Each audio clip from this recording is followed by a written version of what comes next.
So, from my understanding, I mean, if you know me just a little bit, and you will get to know me. Hello, my name's Jigs, right? And really, I want to know where swears come from. I was always thinking that myself, but interestingly enough, this video came across my desk, and I decided I'm gonna watch it, and I want to watch it with you guys. So come along as we figure out where swears came from. Shout out to BigTugg for making a video I've been thinking about for the longest goddamn time. Children can't swear. Isn't that weird? How come there's a whole subsection of our language that adults are only allowed to use? If you think about it, it's a weird thing. Like, I understand that a child casually dropping an F-bomb in the middle of a conversation is off-putting, but like, why is that? Why is that a bummer? I don't know why. I don't know. That's just a concept. I feel like it's only a bummer because people want to be polite, but I'm not gonna lie to you. I know for a fact I don't fucking care. I have this rule, and I'm gonna tell you this. I'm gonna tell you this rule for my children. You can swear, but you can't swear at people. You know what I'm saying? Like if you say like what the fuck, that's fine. But I mean, if I catch you swearing at your mother, that's a whole different thing. And let me tell you, you will not like where that ends up. But let's continue. Concept that upsets me deeply. I feel like children should be allowed to swear. Anyway, swearing is what we're talking about today. Oxford Dictionary Hooray! defines a swear as a word regarded as coarse, blasphemous, or otherwise unacceptable in polite or formal speech. Whatever. But they neglect to mention the power that these words hold. There is nothing as potent in our English language as a perfectly crafted sentence with a swear as its centerpiece. It is called a sentence enhancer. We're not watching SpongeBob. It is called a sentence enhancer, okay? Laughter, it can strike fear into people's hearts, it can bring attention to a point that nobody was paying attention to. On God. We've all experienced the moment of the first time you accidentally slip up and say the real F word in front of your mom instead of friggin'. But on that beautiful day where she doesn't freak out when you say f in front of her, well, you've graduated from a tuglet to a full-grown tugger. It's more important than getting your driver's license. The average American uses swears 80 times a day, yet we don't really know. Let me tell you something. I am not the average American. Those are rookie numbers, okay? Bump them up, people. 80? 80? Too low. I'm looking for at least 160 at max. Like, at least. 80. Fucking ridiculous. Why these words are so powerful in the first place. So powerful, in fact, that YouTube will take money away from me every time I use one, which is not great because that's the whole point of this video. I'm going to do my best. Everyone hates it. Well, other channel. Everyone hates YouTube. To every single swear and keep a swear counter up top just to make sure things don't get out of hand. And I'm too polite when you get from the dinner table. A swear counter up top. Bro, this number right here, if it's not at least higher than 50, wasn't a good video. Just to make sure things don't get out of hand. And that's going to be a nightmare to edit, but whatever. So let's take a brisk stroll through the history and etymology of our favorite words and find out just how potent the English language can get. Because it's important to make a statement with the words you choose. Oh, also, I'm not going to be covering slurs in this one. That's not fun. I understand those are also curse words, but you understand why I'm not going to. I mean, we understand, but I'm not gonna lie, I'm still a little sad about that. But also, little side note, there's like 30,000 words in the English language. So, suffice to say, there's bound to be some swear words that we don't use and don't have anymore. Because it just fell out of favor. Also, commonly, the average person uses only about 3,000 of those words. So, let that sink in. Do that, right? So what exactly are the rules of what you can and can't say? Well, it's difficult to say because they, meaning the rules, are constantly changing. Back when George Carlin delivered his famous soliloquy about the 7 words you can't say on television, one of them was piss. You could say piss pretty confidently nowadays. I mean, it's not too polite when you get up from the dinner table saying, I gotta take a piss, but it's not really, a jaw-dropping event. I mean, it's not even making the swear counter move. It's not that big of a deal anymore. So if I can say piss, how come I can't say shit? See? It's an issue. Well, historically, it's a little complicated. If you notice, and it might be a little obvious, but most swear words involve a little bit of taboo in all of them, which is why the most commonly used swear I've never heard words in of America slapper. involve gender, genitals, and religion. Those are like the 3 big ones. But such is the American way, The big where we boast 3! how free we are, and then we end up having, missionary repressed sex before church. On the other end of the spectrum, you have a place like Germany where talking about sex is pretty nonchalant. So all of their swears aren't really based around genitals. Rarely will you hear the term sucker or motherfucker coming out of their mouths. Most of Germany's swear words actually revolve around poop. That's okay. He's probably gonna get into that, but interesting. Interestingly enough, I don't see motherfucker as a swear word, to be honest with you, because I mean that's a term of endearment in some circles. Mine. revolve around poo. I don't know why. They're big on poop talk. And even the famous religious leader Martin Luther on his deathbed said, I am like a ripe stool and the world is a gigantic anus, and so we're about to let go of one another. I mean, one of the most important religious leaders of all time, and he's talking about poopy buttholes on his deathbed. So every What a culture bar. swears usually revolve around things that they normally wouldn't talk about in polite conversation, and then they end up having vile meanings. But who, in fact, is telling me I can't use them? Who is in charge? Who's pulling the puppet? The government. Fuck them. Well, cursing has gone through several evolutions. In the Middle Ages, if you said, by God's bones, that was pretty much like saying God motherfucking damn it. In the 1600s, you would say turd in your teeth if you wanted to tell somebody to fuck off. But throughout all the ages, the person who was telling everybody they couldn't say those words was usually the church. It's usually the religious people who get mad about it. Wow, what To a this surprise. Day, if a French Canadian wants to let some big words fly, they'll say a whole phrase. Christ of the chalice of the tabernacle of the host of the sacrament. Which probably sounds a lot cooler in French, I would Yeah, I was assume. about to say, that's a fucking the mouthful. Bible has a lot to say about swearing, and it's not good. It really doesn't like it when you do that. I'm just going to put up all the Bible passages where it tells you not to swear, or at the very... Let no corrupt communication proceed out of your mouth. But I mean, like, you're the one saying it's corrupt. Like, but fornication and all all uncleanliness and that word, I have never seen that word. I love this. I like when I watch videos, bro, and I have to like look up shit because what the fuck is that? I've never seen that word before in my life. The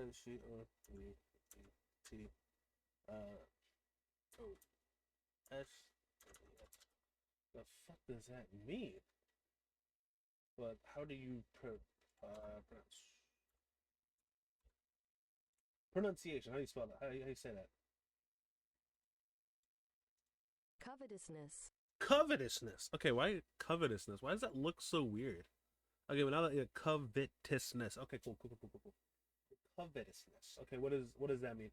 The feeling of having a strong desire for things that other people have. Isn't that like envy? Isn't that essentially just another way of saying envious? Nigga, why couldn't you just say envy? Covetousness. Damn, that's a good goddamn fucking damn. Either way, covetousness. Huh. Okay, whatever. But fornication and all uncleanliness or covetousness let not be once named among you as becometh saints. Okay? Neither faithfulness nor foolishness, talking nor jesting. What? I can't say jesting. Not jousting, jesting. Jokes. Nor jesting. That's lame as whatever. Which are not covenant, but rather giving of thanks. Okay, so, just don't swear and say good things about people. Cool, whatever. That's fucking lame as shit. But from the same mouth proceedeth blessing and cursing. My brethren. I've actually never seen brethren spelled out before. I could have sworn it had an A in it. Huh. Learn something new every day. My brethren, these things ought not so to be. You could... From the same mouth proceedeth blessings and cursing. Okay, just don't curse people in the same, I guess, in the same breath as you would praise someone or something. Something like that, man. Fuck James. That nigga... It sounds stupid as shit. Suggests that you don't do it. And it's important to remember that the Bible has been translated a bunch of times, and they also didn't know some of the Hebrew words when they translated it, so they kind of guessed on them. So I'm not saying the Bible's bullshit, but whatever.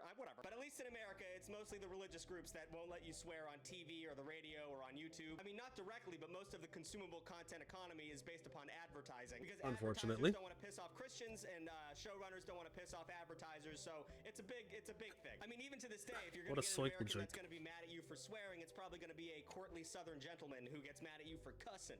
I mean, if you live in the Northeast or even the North part of America, you can swear anytime you want. But if you go to the South, they'll get pretty mad at you for doing that. But wait, we gotta go back. So, I mean, if you live in right here, right? So, this man speaks nothing but facts. I've been to all of these states, literally all of these states right here, except for Hawaii and Alaska. So I'm glad it's not on here. It's easier to show you. I'm not gonna lie to you. He's speaking 100% facts, and it's not just like a New York thing. It's not just like a fucking Boston thing either, bro. I'm from here, Illinois, Chicago to be exact, right? If wise, bro. If wise, it doesn't really matter. And again, kind of like, I guess this is the way I was brought up and just how I see it. But bro, it happens.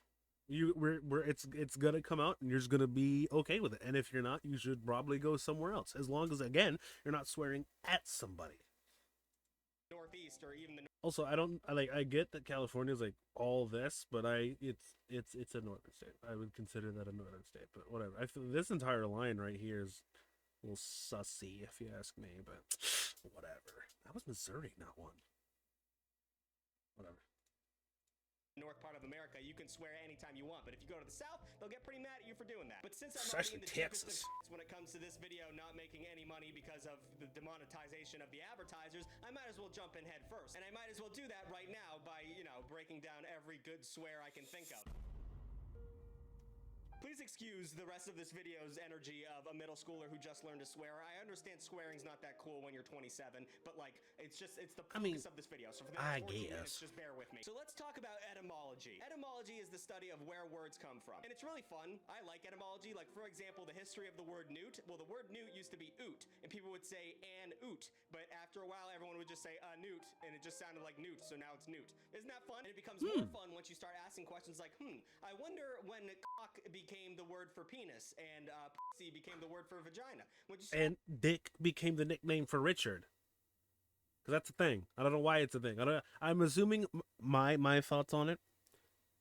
The first guy named Richard was a dick. Asking those questions, that's you go simple. down a really fun rabbit hole. So let's take a look at where all the big hitters came from and find out what exactly makes your mom hate these set of syllables. Up first, we have a pretty soft one, which is Did we bleep that? Yeah, you told me to bleep everything. I mean, that's not really a swear. Well, it's in the swear segment, so I assumed it was a swear. I mean, if you're a pussy, yeah. Okay, well, now I have to bleep that one. No, you're gonna have to do your job as if it's I don't know why you're talking to me like I don't. You can go yourself, honestly. I'm okay, I'm out of here. You. And he's gone. And now I look foolish. So like I said, damn is a swear that's not really going to upset anyone unless you're a child or a Bible thumper. But it does come from the Latin damnum, which means to damage, hurt, harm, and just bad stuff in its entirety. And then it became denare in the Old English, which, to be fair, is hard as That sounds like a really cool entry in a Dooms franchise. And then there's cheese-eating surrender monkeys. The French got a hold of it, and if the French hey, hold on. All right, hold on. The French... All right, when they're fighting someone else, they're kind of like that. But have you seen French revolutions? Have you seen them? All of them are kind of crazy. I'm not gonna lie. They take people's heads off like almost religiously, to the point where one dude decided to take off so many heads it got to his head eventually, and his head was gone as well. So they're not too terrible. They're just not good, I would say. Dirty thing a little bit dirtier. And in the old language of French, it was demir, which means to blame, convict, injure, yada yada. And the English got a hold of it and kept the same meaning, but they changed the spelling of it, so it became like dampen or demen or another one. The English was just guessing at spelling for the most of its history. And that's pretty much where it lies in terms of what it means, which is today's meaning, which is damn, which is just damn. Damn. It could mean something good. Damn. It could mean something bad. Damn. It could be something horny. Damn. And anything in between. But you got to be careful with the word damn, because once you throw the word God in front of it, it becomes an entirely new meaning with a little bit more spice on it. Adding a religious element to any swear makes it a little bit more potent altogether. Like those Bible thumpers I was talking about earlier will get a little bit hot in their shorts if you throw a goddamn out in front of the congregation. However, shockingly, the word goddamn does not come from where you think it is. It comes from the French word godon, which was a 14th century slur for the English. Which anytime I learn a new slur for the English, I get giddy. That's fun. Yeah, as hell. 100%. Oh god. And increasing the spice level, we have ass. Who doesn't love a good ass? Okay, so I noticed that one made the swear counter move, but it didn't get bleeped. So it's kind of an in-between one. Ass is a variant of arse, which is the British spelling of the word ass, and which is wrong. Upset because why are you going to put an R in a word when you don't even pronounce that letter? Arse has Germanic origins in the Dutch word arse and the German word arsch. Everyone's doing a little something different in the European circuit, and historically it has had two meanings, either a butt or a donkey, which makes it a homonym, which is cool because when you use it as an insult or a swear, it still remains a homonym because you can call someone a fat plumper and a dumb donkey at the same exact time. Little side note, the word ass by itself as an insult really hasn't been as popular in this generation, and I suggest you start using it because when someone spills like a little soda in your front seat, you can just go, oh, you ass. It's fun. It's fun to do that. Now, ass is interesting because eventually it was given a molt modifier. Around the 1880s, people started spicing it up by giving it a hole. An ass. Ooh. That's gonna bleep. They don't like that. We didn't have holes before then, apparently. Part of the body makes it 10 times worse every time. And although ass didn't take on its meaning as an insult to a person until the 1930s, it appeared in an 1898 dialect dictionary with the usage example. Counted 100 times never to put to poker into ass. I'm not confident as to what they were trying to say there, but I'm 100% confident I agree with them. Moving down the line of spiciness and swear words is my favorite due to its versatility, which of course is shit. I love a good shit. The Oh Old God, English and Proto-Germanic roots of shit. one of the better ones. That's a Yeah, God damn it. okay, well, which changed the not cool that sex which kind Whoa, of wait, makes okay, so we're which is getting a into word that one. scared shitless. You can new meaning. Something can be dog shit, meaning it's poor in quality. Something can be horse shit or bullshit, which usually means it's a false witness. Or nowadays, it's not only the most popular word to say, this is shit. I love a good shit. The Old English and God. Proto-Germanic roots That is a top tier swear word, by the way. of shit, skite, and skit, respectively, as a verb meaning to cut, split, or separate from the body. Etymologically, they're just painting the picture of pinching a loaf. That's what they're trying to explain with that word. However, Fair it enough. is interesting that even though the word shit and its predecessors were around for such a long time, it didn't show up in print until the 20th century, which is the 1900s, which is still confusing me. And even then, novels by James Joyce and short stories by Ernest Hemingway that used shit were scandalous and sometimes banned out of libraries. Webster's New World Dictionary even omitted the word shit in the 1970s. It wasn't cool back then either. But nowadays, it's not only That's the so most late. popular word to say when you fail a test or stub your toe, it has a magical ability to become something completely new when you put another word in front of it. If you put any specific animal in front of the word shit, then it becomes an entirely new meaning. Something can be dog shit, meaning it's poor in quality. Something can be horse shit or bullshit, which usually means it's a false witness or a liar. Something can be ape shit or bat shit, which means it's crazy. You can be scared shitless. You can lose your shit. You can talk shit, shoot the shit your bed, give a shit, full of shit, feel like shit. Shit happens. What a goddamn shit show. I mean, that word is, it hits every single note I want it to hit. All right, well, he's at 50. We have a word that is certainly offensive to a large portion of the population, which is bitch, which is a word that if I called my girlfriend, she would eventually post the twit longer. It comes from the word of a female dog. Oh no, not the I'm sure we're all twitlocker. aware of that. It came from the Old English and the Old Norse, but it means a female dog at the end of the day. But by Of the course. 14th century, it became an insult hurled at women, which kind of makes Oh, sense well, damn. because if a lady's being annoying, you call her a dog. Not nice. I mean, I could see the connection. And then it became a verb, which means to I whine take the more Australian route for it. It starts with a C, but you know, whatever.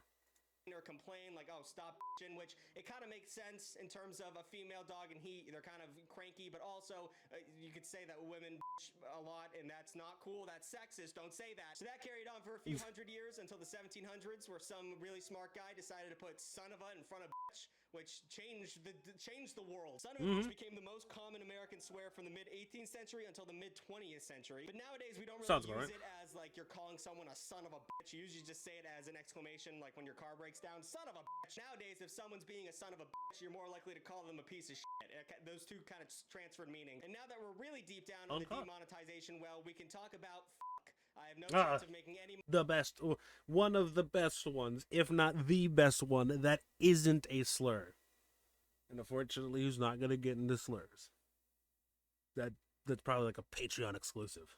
money on this video. There's been a lot of misinformation surrounding the word fuck over the years. A lot of obnoxious nerds state that fuck is an acronym meaning for unlawful carnal knowledge, whatever. But that's not real and annoying to me. I hate when people do things like that. But sadly, the real etymological history of fuck is really hard to trace. The word was considered taboo and actually was outlawed in print in England in 1857 and the US in 1873. And when books like dictionaries were coming out, they weren't going to print the word fuck because, like I said, big taboo. Fuck didn't land in any English dictionary until 1965. Like, we had the Beatles before we had fucking Websters. And because of dorks who were afraid of words in books, we didn't... This guy. This is the look of children. And, like, depending on how you say it, will depict on what he's thinking. I don't... We don't know what happened. We don't know what happened with this word. We don't know the history of it. But we do know the history of its much more powerful sister, motherfucker. We know where that came from. The Oxford English Dictionary cites the first instance of the word motherfucker being used in an 1889 Texas trial. And the exact It sounds about right. Trial, and this is a direct quote: "That goddamn motherfucking bastardly son of a bitch." And I couldn't find the specifics of what this court case was about, but whatever this man said, he believed in it. I don't know who he was angry at. This is why I said it earlier. It is a sentence enhancer. Tell me something right now. Let's go back for it. Tell me something right now, right? If someone were to say some shit and they were lying, and someone came up to you and was telling you that goddamn motherfucking bastardly son of a bitch. Like, not only do you know he's mad, but I'm more inclined to believe that the person who said this. I'm more inclined to believe that the guy who said this is telling the truth. That's just me, though. He's so passionate. He's so passionate. What is that? 1, 2, 3. 4, maybe. I don't know if bastardly is considered a slur or not. Probably not. And I don't know if it's considered a swear either. But he put those all together so elegantly. Specifics of what this court case was about, but whatever this man said, he believed in it. Mm-hmm. I don't know The who he was conviction angry at, of this but man. That person probably was a piece of shit. I'll give it to him. Now, See? one of the best parts about much like shit, is its versatility. Is a working man swear. Day in and day out, lunch. It's a blue collar. Can be used in any sentence situation, filling out any grammatical rule you need it to. It's a transitive and intransitive verb, adjective, adverb, noun, whatever you need it to be. Like if I said the sentence fucking me, I am that is completely grammatically correct. That makes absolute sense according to teachers everywhere. It's a marvel of the modern language. I'm proud of what we did with the word And now finally we are at the bottom of the iceberg where we keep the worst of the worst. And I think some of you are going to know what I'm talking about because Americans don't use it. Every other country does. It is cunt. Ah, so he does. He does. He does go into it. See, he says Americans don't use it. Yes, we do. We do, but we use it very sparingly because it's really bad. But let's figure out where it came from. I didn't like how that felt. This word is interesting because it's probably going to be the one that most likely gets you into trouble. At least in America. I mean, Australians are using this word as a greeting or a sign of intimacy. But ironically, some of the earliest uses of the word come from Americans. It's thought that the French use of the word con, which is the same meaning, was picked up by Americans in World War I, and then they brought it back to America and added a little spicy tea on it. And although I'm not... See, that's what we do in America. We just take shit. All the time. Confident why the word is so powerful in America. Like people.